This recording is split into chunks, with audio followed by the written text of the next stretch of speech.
वंदे गुरु श्री चरणारविंद। तो महाप्रभु ने जो है जो विधि बतलाई है, एक तो कीर्तन की विधि बताई है, दूसरा है नृत्य और तीसरा है गीत, इसको गाना, और फिर वादित्र, वादित्र का मतलब है संगीत। तो ये चार चीज़ें हैं, कीर्तन, नृत्य, गीत और वादित्र, है ना। मनसो रसेन रोमांच कंपासु तरंग भाजो, उससे क्या होता है, उनके शरीर में रोमांच होता है। रोमांच क्या है, कीर्तन, नृत्य, गीता, वादित्र माध्यम मनसो रसेन रोमांच कंपासु तरंग भाजो, रोमांच होता है और कंपन होता है शरीर में, और तरंग, रोमांच, कंप, अश्रु, और अश्रु बहते हैं, है ना। वंदे गुरु श्री चरणारविंदम, वैसे गुरु के चरणों की वंदना करता हूँ। तो ये गुरु परंपरा चैतन्य महाप्रभु से जो चली, वो गुरु परंपरा में इस प्रकार से संकीर्तन आंदोलन फैल रहा है, पूरी दुनिया में फैल रहा है ना। तो ये गुरु परंपरा के द्वारा आ रहा है कीर्तन, ये पहले नहीं था। और अभी भी अब रथ यात्रा निकलती है तो मंदिर की तरफ से कोई ऐसा कार्यक्रम नहीं होता है कि जगन्नाथ जी के रथ के सामने कीर्तन किया जाए, नृत्य किया जाए।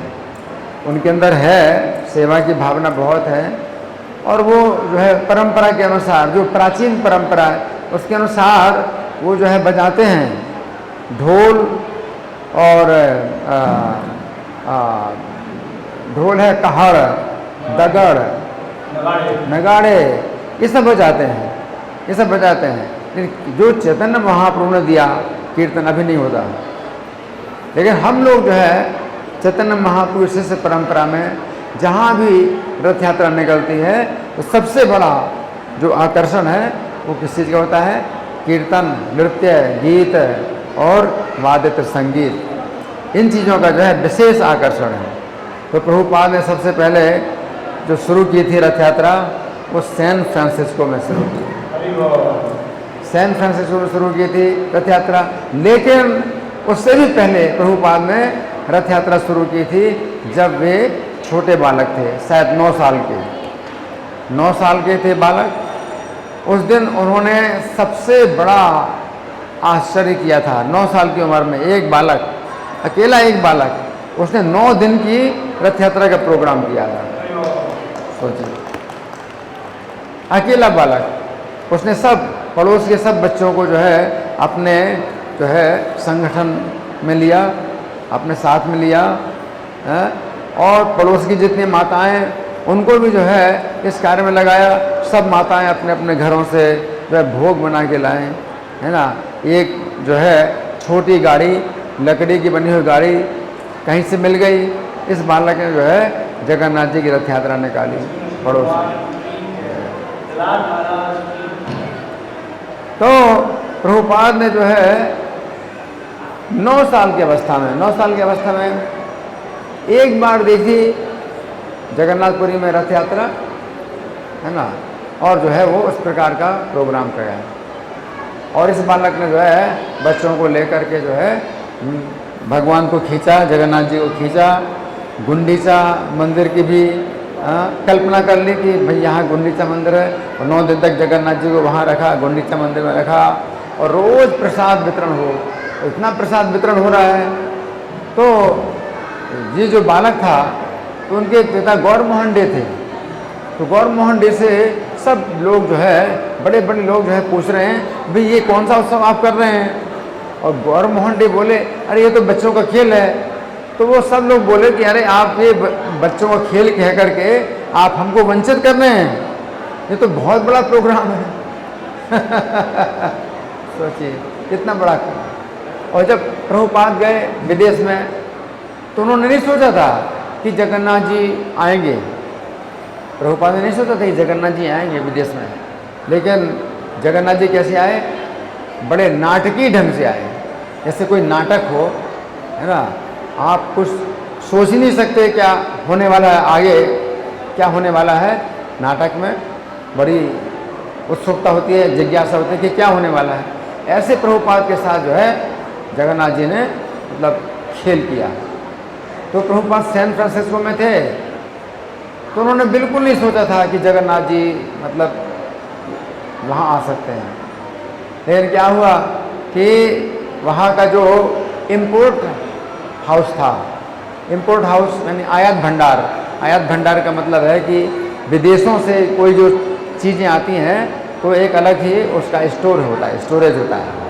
तो वहाँ पर जो है प्रभुपाद की एक शिष्या थी मालती देवी, तो वो जो है गई वहाँ, तो वो देख रही थी कि विदेशों से मतलब क्या क्या चीज़ें यहाँ पर आई हैं। तो ऐसे ही जिज्ञासा थी, उत्कंठा थी, और वहाँ पर देखा तो जगन्नाथ जी को देखा, तो नहीं जानती थी क्या है, लेकिन आकर्षण हुआ उसको। तो जगन्नाथ जी खुद ही जो है अगर आना चाहते हैं तो हृदय में क्या हुआ, एक भाव पैदा हुआ। मालती देवी को जो है कुछ ऐसा लगा कि क्या है, और 2 इंच के जगन्नाथ जी थे, 2 इंच के जगन्नाथ जी थे। तो उसने क्या किया, चोरी से जगन्नाथ जी को अपने थैले में डाल लिया। 2 इंच के जगन्नाथ जी तो किसको पता चलेगा, थैले में डाल लिया, थैले में डाल लिया और निकल करके भाग करके प्रभुपाद के पास गई, भाग के प्रभुपाद के पास गई है, और हाथ में सांस भर रही है, और जगन्नाथ जी को वह थैले से निकाल के प्रभुपाद की टेबल में रख दिया। स्वामी जी ये क्या है, स्वामी जी ये क्या है। और प्रभुपाद जगन्नाथ जी, अरे जगन्नाथ जी आ गए, और प्रभुपाद जो है कुर्सी से उतरे और पूरा जो है दंडवत प्रणाम किया। और फिर प्रभुपाद ने कहा, तुम तो जगत के नाथ को ले आई हो। और प्रभुपाद इतने हर्ष से जो है वो हो रहे हैं, रोमांचित हो रहे हैं, है ना। और मालती देवी सोचती हैं कि मैंने कितना बढ़िया काम कर दिया कि गुरु महाराज को हर्षित कर दिया। वो अपने को बड़ा धन्य मान रही कि मुझे तो कुछ पता नहीं था। उन्होंने सोचा, मालती ने सोचा, मुझे तो कुछ पता ही नहीं था कि मैं क्या कर रही हूँ, और मैंने तो गुरु महाराज को बहुत प्रसन्न कर दिया, मेरा तो कितना सौभाग्य, अपना सौभाग्य मानने लगी। और प्रभुपाद बोले कि देखो आप सुनो, तुम वहाँ पर जाओ और ऐसी 2 और भी मूर्तियाँ होंगी। तो बोले हाँ हाँ 2 और मूर्तियाँ हैं, एक सफ़ेद मूर्ति, एक पीली मूर्ति है। तो अब प्रभुपाद बोले अब तुम जो है इनको ले जाओ और वहाँ से तीनों को पूरा सेट लेके आओ, पूरा सेट लेके आओ।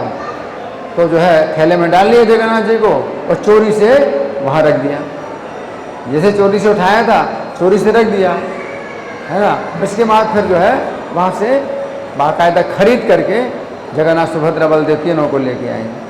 अब प्रभुपाद के टेबल में जगन्नाथ सुभद्रा बलदेव रखे हुए हैं, और अब प्रभुपाद सोच रहे हैं कि अब इनकी जो है बड़े रूप कैसे हो सकते हैं, 2 इंच से 2 फुट के कैसे हो सकते हैं। तो 2 इंच से 2 फुट का बनाने के लिए प्रभुपाद ने कहा, मालती से कहा कि देखो ये हमारे पास 2 इंच के जो जगन्नाथ सुभद्रा बलदेव हैं तो हमको 2 फुट के चाहिए। तो मालती ने कहा कि प्रभुपाद मेरे पति श्याम सुंदर आपके शिष्य हैं, वो कारपेंटर हैं, ये लो। तो सब कुछ जो है काम बिल्कुल बनता जा रहा है। प्रभुपाद ने कहा बुलाओ, श्याम सुंदर से कहा देखो ये 2 इंच के जो जगन्नाथ सुभद्रा बलदेव हैं इन्हीं की जो है बिल्कुल उसी आकार में आकृति में, और आकार बड़ा करो, आकृति वही होना चाहिए, अनुपात वही होना चाहिए, आकार बड़ा करो। तो 2 इंच से 2 फुट के बनाओ। तो श्याम सुंदर जो है बिल्कुल एक्सपर्ट कारपेंटर थे, तो उन्होंने जो है जो तीनों को 2-2 फुट के जो है मतलब बना करके तैयार कर दिया। अब प्रभुपाद जो है देख करके बहुत प्रसन्न हुए, सब रंग भी ज्यों का त्यों जैसा था वैसे रंग सब कर दिया। अब सैन फ्रांसिस्को में प्रभुपाद ने जो है फिर इनकी स्थापना की। अब स्थापना की तो कैसे स्थापना की कि कुछ भी सामान तो नहीं मिलता था वहाँ, जो पूजा का है सब सामान और सब कुछ मिलता नहीं था। तो प्रभुपाद ने बड़ी सरल विधि से स्थापना की।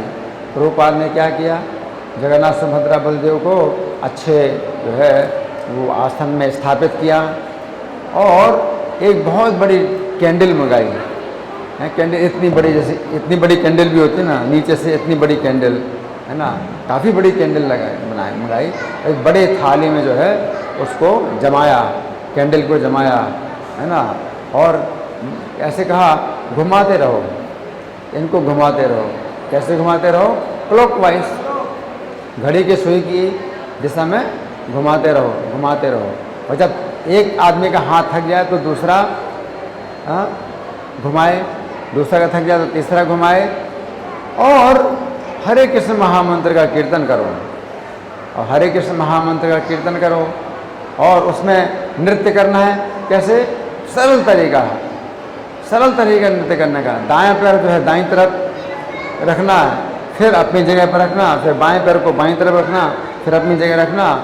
ये इसको फिर सब भक्तों ने इसको स्वामी नृत्य का नाम दिया कि ये स्वामी नृत्य है। तो प्रभुपाद को स्वामी बोलते, स्वामी जी।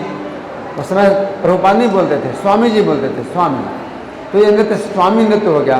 तो बस कीर्तन करना इस प्रकार से झूमना है, दायां पैर दाईं तरफ, फिर अपनी जगह, फिर बाएं पैर बाईं तरफ, ऐसे झूमते रहना है और कीर्तन करते रहना है।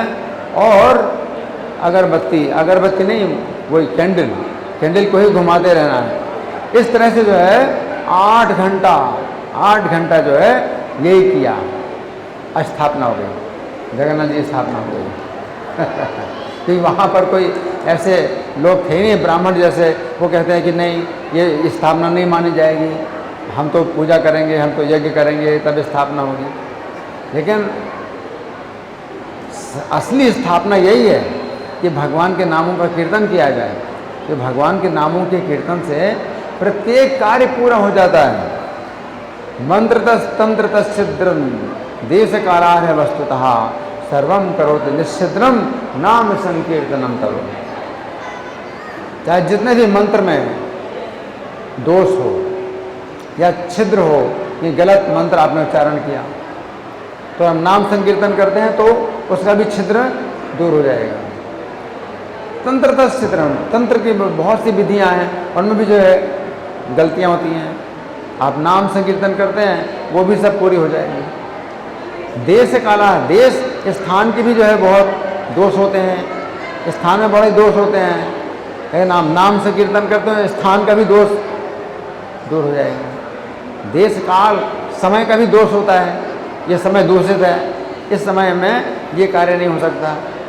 नाम संकीर्तन करोगे तो समय का भी जो दोष है वो दूर हो जाएगा। देश कालार है वस्तुतः।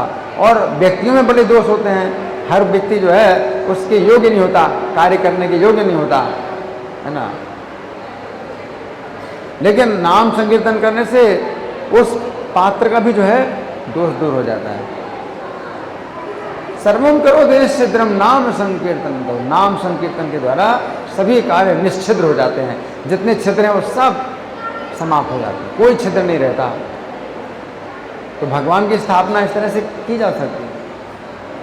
और सैन फ्रांसिस्को में कोई ऐसा था ही नहीं कोई ब्राह्मण की वो कहेगा कि नहीं हम ये नहीं मानेंगे। जब वृंदावन में प्रभुपाद थे 1975 में कृष्ण बलराम मंदिर की स्थापना हुई, तो प्रभुपाद ने कहा कि देखो हम तो इन स्थापना कर सकते हैं भगवान की। वहाँ पर कृष्ण बलराम थे और गौरनिताई थे और राधा श्याम सुंदर थे, तो इनकी स्थापना करने में हमें कोई दिक्कत नहीं, केवल कीर्तन के द्वारा स्थापना हो जाएगी। लेकिन यहाँ के वृंदावन के जो अधिकारी लोग हैं वो नहीं मानेंगे, इसको मान्यता नहीं देंगे, तो इसलिए हमें उनको बुलाना पड़ेगा। और जब वो लोग जो है यहाँ स्थापना करेंगे अपनी विधि के द्वारा, तब मान्यता मिलेगी हमारे मंदिर को। इसलिए प्रभुपाद ने कहा कि ठीक है उनको बुलाओ। अब वो जो उनको जब बुलाया गया तो वो लोग जो है आने से मना कर रहे हैं, आने से मना कर दिया। क्यों मना कर दिया? उन्होंने कहा कि देखो ऐसा है कि आपने अपनी जो पत्रिका जो छपती है, आपकी पत्रिका बैक टू गॉड है, उसमें आपने जो है ये छापा, ये बात जो है गलत छापी है। इस बात से जो है हम जो है आपत्ति करते हैं। उसमें क्या छापा था उसमें प्रभुपाद ने ये लिखा था कि आजकल के जो वृंदावन के गोस्वामी हैं तो वे जो है पहले के जो गोस्वामी हैं उनकी तुलना में बंदर हैं। आजकल के गोस्वामी वो तो नाम मात्र के हैं गोस्वामी, अब तो जाति बन गई है। गोस्वामी के लड़का भी गोस्वामी, उनका भी लड़का गोस्वामी, तो ये कोई योग्यता तो है ही नहीं गोस्वामी बनने की। तो गोस्वामी का लड़का थोड़ी गोस्वामी होता है। तो वो तो सब जो है इस तरह से गोस्वामी जो है नाम धारण किए हुए हैं, लेकिन उनके अंदर कोई ऐसे गुण नहीं है जो 6 गोस्वामियों में गुण थे। तो प्रभुपाद ने उनको बुलाया कि बताइए क्या गलती है इसमें। तो उन्होंने कहा कि स्वामी जी ये जो है ये बात आपने जो छापा है ये सही नहीं है। प्रभुपाद ने पढ़ा, नहीं ठीक है, ये सब ठीक है। प्रभुपाद ये सब ठीक है। तो वो बोले नहीं स्वामी जी, अगर आप अपनी गलती मानेंगे तो हम फिर आपके यहाँ जो है स्थापना का कार्य करेंगे। प्रभुपाद कहा हाँ ठीक है हम मान लेते हैं। ऐसे कह के जो है स्थापना कराएं, तो उन लोगों से स्थापना कराएंगे, है ना। लेकिन वास्तव में कलयुग में जो है प्रत्येक कार्य जो है नाम संकीर्तन के द्वारा पूरा हो जाता है ना। तो चैतन्य महाप्रभु ने ये जो विधि दी है रथ यात्रा में नृत्य करना, और रथ यात्रा में भगवान चैतन्य महाप्रभु का जो नृत्य है वो देखने लायक होता था, देखने लायक होता था, है ना। और उस समय फिर क्या है कि चूंकि राजा वहाँ के जो राजा थे वो चैतन्य महाप्रभु को मानते थे भगवान है, इसलिए चैतन्य महाप्रभु की इच्छा के अनुसार ही सब कार्य होता था। और चैतन्य महाप्रभु भगवान के सामने नृत्य करेंगे तो सब को हटा दें, सबको हटा दें। भगवान चैतन्य नृत्य करेंगे और चैतन्य महाप्रभु का नृत्य होगा तो क्या होगा, उन्हीं के साथ में जो भक्त हैं वो जो है घेरा बनाएंगे। चैतन्य महाप्रभु नृत्य करेंगे तो भीड़ एक भी भीड़ नहीं आएगी वहाँ पर। तो हाथ को हाथ से पकड़ करके घेरा बनाया भक्तों ने, एक घेरा बनाया भक्तों ने, बड़े बलवान थे, अपने हाथ पकड़ करके घेरा बनाया। फिर उसके बाहर दूसरा घेरा बनाया और बड़ा घेरा, एक दूसरे का हाथ पकड़ के घेरा बनाया। उसके बाहर और तीसरा घेरा बनाया और कोई नहीं आ सकता, लेकिन सबको दिखाई पड़ेंगे, चैतन्य महाप्रभु सबको दिखाई पड़ेंगे। क्यों? बड़े भगवान जो है बहुत लंबे थे, उनका शरीर जो है बहुत लंबा था, ऊंचा था, तो सब लोग देख पाते हैं चैतन्य महाप्रभु। और जब नृत्य करते हैं चैतन्य महाप्रभु तो ऐसा अद्भुत नृत्य, चैतन्य चरितामृत में वर्णन है, ऐसा अद्भुत नृत्य करते थे चैतन्य महाप्रभु कि कभी तो क्या था, आंसू की धारा निकलती, तो आंसू की धारा आपकी निकलती है, हमारी तो ऐसे निकलती ना, ऐसे उनकी धारा निकलती है ऐसे पिचकारी की तरह ऐसे। और जब घूमते चारों तरफ तो और दूर जाती। और कोई मानो वो होता है ना, पिचकारी होता है या फुब्बारा, अगर घुमाओ तो और तेज से जाएगा। जैसे पार्क में होता है ना, तो पार्क में जो वो धारा होती है उसको घुमाते हैं पाइप को, तो घुमाते तो पूरे पार्क तक जाए पानी, तो घुमाने से पानी बहुत दूर जाता है। तो चैतन्य महाप्रभु जी घूमते हैं और उनकी आंखों के आंसू पिचकारी के रूप में निकलते हैं, सबको गीला कर देते हैं, सबको। अभी आजकल तो क्या है कि मशीन से पानी की वर्षा करते हैं, मशीन से पानी की वर्षा करते हैं क्योंकि बहुत गर्मी होती है, तो रक्षा करने के लिए गर्मी से रक्षा करने के लिए मशीन से पानी की वर्षा करते हैं, तो बड़ी राहत मिलती है। रथ यात्रा में बहुत ज़रूरी है कि मशीन के द्वारा पानी की वर्षा करते हैं।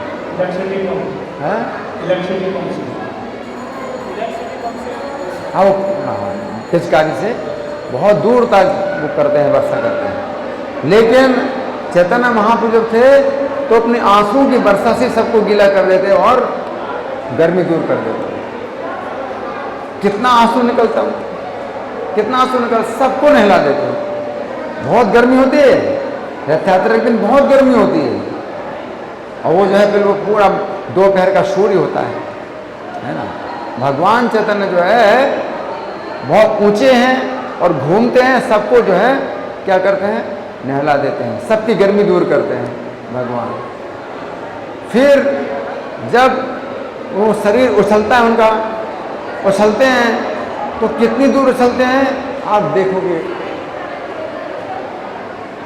कितना ऊंचे उछलते हैं भगवान चैतन्य, ऐसे देखना पड़ता है, इतने ऊंचे उछलते हैं। और जब उछलते हैं तो फिर जो है अपने दोनों हाथों को फैला करके और क्या करते हैं, वो चक्री की तरह घूमते हैं, ये पंखा की तरह। और पंखा जब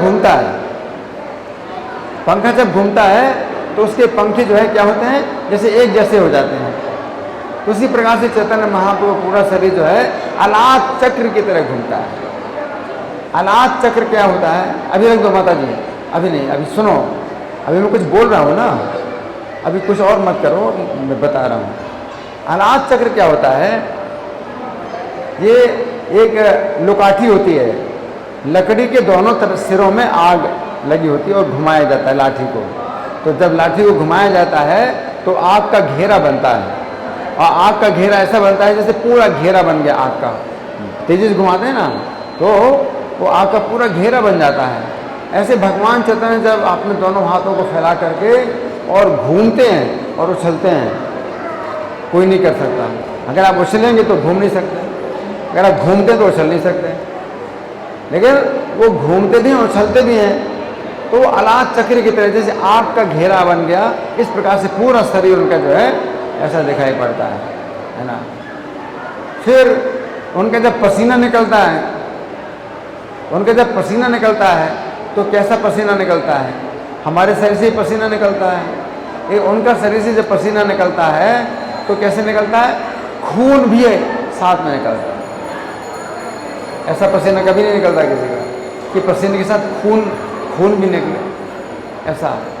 और जब उनका जो है रोमांच होता है, रोए होते हैं तो खड़े हो जाते हैं रोए, और छोटी छोटी फुंसियाँ होती हैं ना रोमांच में होती हैं। उनके शरीर में जब रोमांच होता है तो बड़े बड़े फोड़े जैसे बन जाते हैं, बड़े बड़े फोड़े, जैसे कटहल का जैसे पेड़ होता है, ऐसा उनका पूरा शरीर हो जाता है। या सेमल का पेड़, अगर देखा हो किसी ने सेमल का पेड़, तो बड़े बड़े जो है उसके फोड़े होते हैं सेमल के पेड़ में, और उनमें कांटे निकलते हैं। ऐसा उनका सेमल के वृक्ष की तरह उनका शरीर हो जाता है।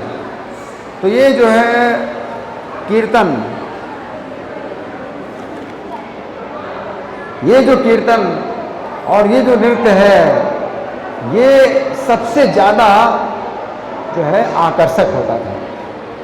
और इतना आकर्षक होता था कि जगन्नाथ जी स्वयं अपना रथ रोक देते हैं, रथ भी रुक जाता है जगन्नाथ जी का, चाहे जितना भी खींचो रथ नहीं चलेगा।